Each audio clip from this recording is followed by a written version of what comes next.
वेदों से जुड़ी बहुत सी बातें आपने भी जरूर सुनी होगी और शायद पढ़ी भी हो।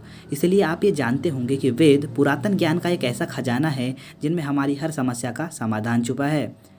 वेदों में ईश्वर, देवता, औषधि, ज्योतिष, गणित, रसायन, रीति रिवाज और धार्मिक नियमों जैसे सभी विषयों से संबंधित ज्ञान निहित है। लेकिन अभी तक शायद आपको स्पष्ट रूप से वेद से जुड़ी जानकारी प्राप्त नहीं होगी और आप वेद के बारे में ज़्यादा जानकारी लेना चाहते होंगे। आज हम आपको बताते हैं वेद के बारे में, ताकि वेद से जुड़ी आपकी ये जिज्ञासा शांत हो सके और आपको वेद से जुड़े अपने सभी सवालों के जवाब मिल जाए। तो चलिए जानते हैं वेद के बारे में।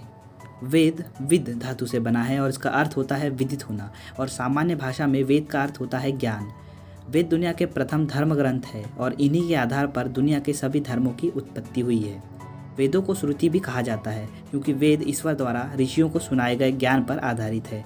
मानव सभ्यता के सबसे पुराने लिखित दस्तावेज वेद ही माने जाते हैं, यानी वेद पवित्र होने के साथ साथ सबसे प्राचीनतम पुस्तक भी है।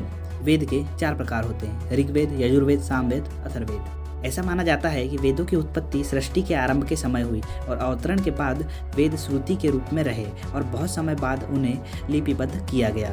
वेदों को संरक्षित करने के लिए और आसानी से समझने के लिए वेदों से वेदांगों का आविष्कार भी किया गया। वैदिक परंपरा में ब्रह्मा परंपरा और आदित्य परंपरा रही है। इन दोनों ही परंपराओं में वेदत्रयी परंपरा प्राचीन काल से प्रसिद्ध थी, जिसके अनुसार वेदों के मंत्रों के पद्य, गद्य और गान ये 3 विभाग होते हैं, जिन्हें वेद का पद्य भाग ऋग्वेद, वेद का गद्य भाग यजुर्वेद और वेद का गायन भाग सामवेद को कहा जाता है।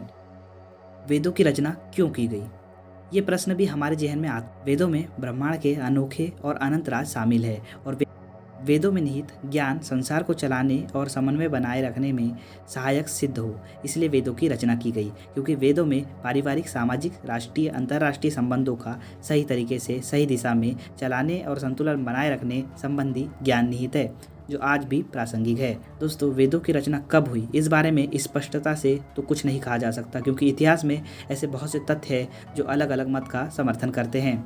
और वेदों की रचना क्यों की गई होगी, इस बारे में तो यही मत स्पष्ट प्रतीत होता है कि संसार को सुचारू रूप से चलाने के लिए उपयोगी ज्ञान सभी को मिल सके, इसलिए वेदों की रचना की गई होगी। तो दोस्तों, आज के लिए बस इतना ही। अगर आज का वीडियो आपको पसंद आया तो वीडियो को लाइक करें और हमारे चैनल मिस्टीरियस किंगडम को सब्सक्राइब करना बिल्कुल ना भूलें।